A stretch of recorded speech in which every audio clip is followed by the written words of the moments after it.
WI, proud bringing you once again the Artist of the Month. And as the calendar turns, excitement for me because I've wanted an author since we started. And lo and behold, someone pretty much right next to me the entire time has not only an author, but an amazing career. I'm joined by Amy Jarecki, our January Artist of the Month. Amy, how you doing? I'm doing well, thank you. So why do you write? Oh, because it's a passion. And it was why I have to write. It wasn't, when I first started writing, I was just compelled to write, and I had all these stories and all these ideas to get down on paper. And I think to be successful in this industry, you have to have that passion, because it's very, very difficult to get published and to sell books, especially now.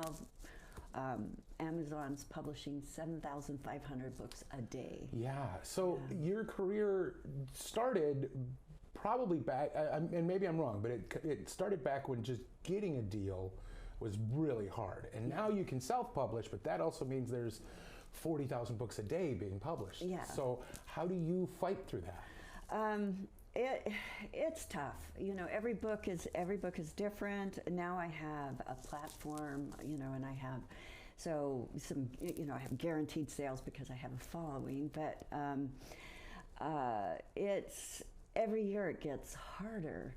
And my publisher, you know, is constantly maneuvering around, you know, with playing the game, and I don't know how she does it, because you know it continually gets more. Every year gets harder and harder. Sure. When I first started, Kindle was new, and everybody was buying Kindles and buying ebooks, and it wasn't, I mean, you know, it was easy to make some money. And now that's gone. So it's tough. And yeah. Do you get lost in that versus telling the story? Not so much. I've been fortunate in that I've wanted, you know, I have stories that I want to tell, and that I know what my readers want to read. I guess the one thing is, when you write romance, there's a formula that you have to stick to, because that's what they expect. And I'm really naughty, and I tend to deviate from the formula. And so I've gone off and I've done other things, and things that I have a passion about. And sometimes they're successful and sometimes they're not, because, you know, if I stay to that formula, that's what's going to sell. Right. And so I know that. But I'm at an age now where I pretty much do what I want to do. Good.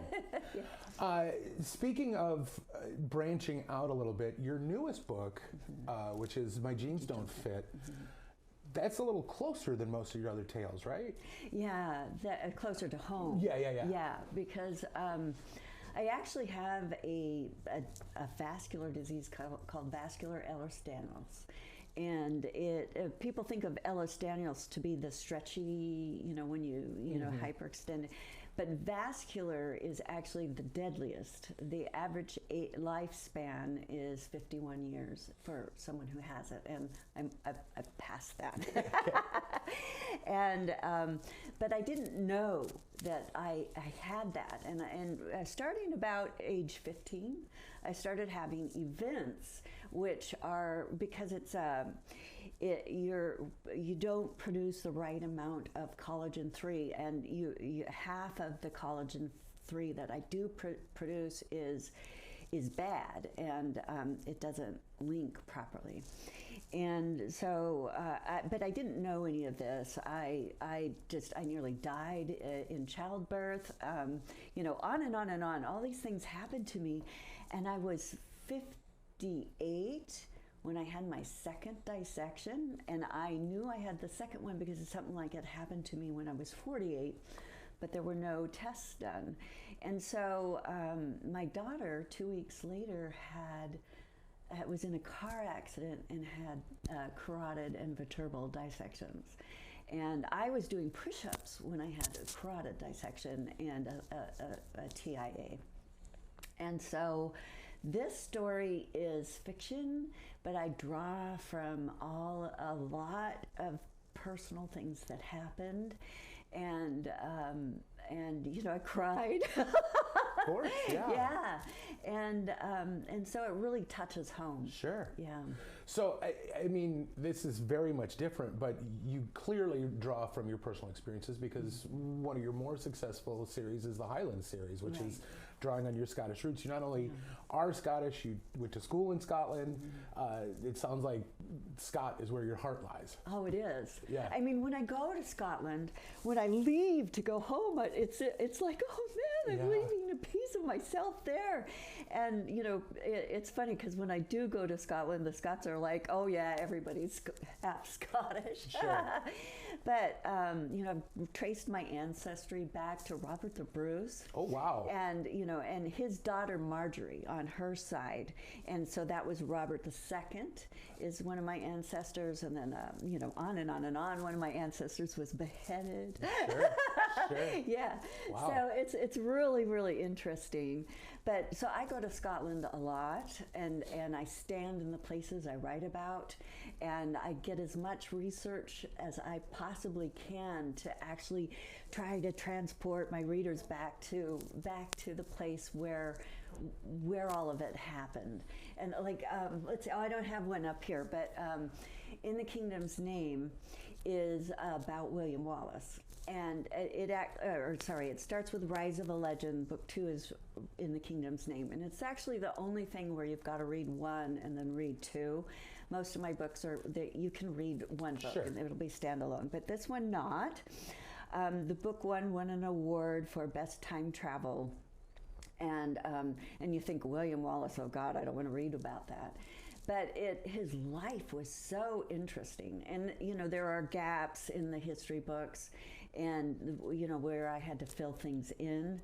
But I spent a month in Scotland driving around, following the trail of William Wallace and asking questions. And it was amazing. And I think those are among my best works. It's called Guardian of Scotland series, and there's 3 books in the series. Just for the uninitiated, and maybe I'm speaking out of class here, but though it's wildly inaccurate, Braveheart is about William Wallace. That's the story, and Robert the Bruce is in that story as well. So just to touch stone with you, Braveheart is William Wallace, and now we can kind of understand you. So let's back up even farther. You started off as a dancer? I did. I danced from the age of 4. And I was in a ballet company when I was in high school. And so that was like 5 hours after school dancing. I remember sitting with my legs in the splits, doing my homework. Sure. So then I was, from there, I went directly into a show called Follies on Broadway, which was booked out of Seattle. And I went to high school in Tacoma. So, and I traveled with that show for 3 years, and it was singing and dancing, did a lot of singing too. And there was a number on point, and there's just a tap number, just a lot of stuff. Sure. And that was a ton of fun. I ended up getting injured. And it was one of those things where the collagen wasn't working right, and didn't know. The fact that you danced professionally with this kind of disease, is that correct, or affliction? Yeah. Is amazing. Yeah. First off, that you didn't have a career-ending injury earlier. Anyway, continue. True. I mean, it's kind of, a lot of things are amazing. Yeah, they kind of fell into place for you. Yeah. I know. I have a 2nd-degree black belt in karate.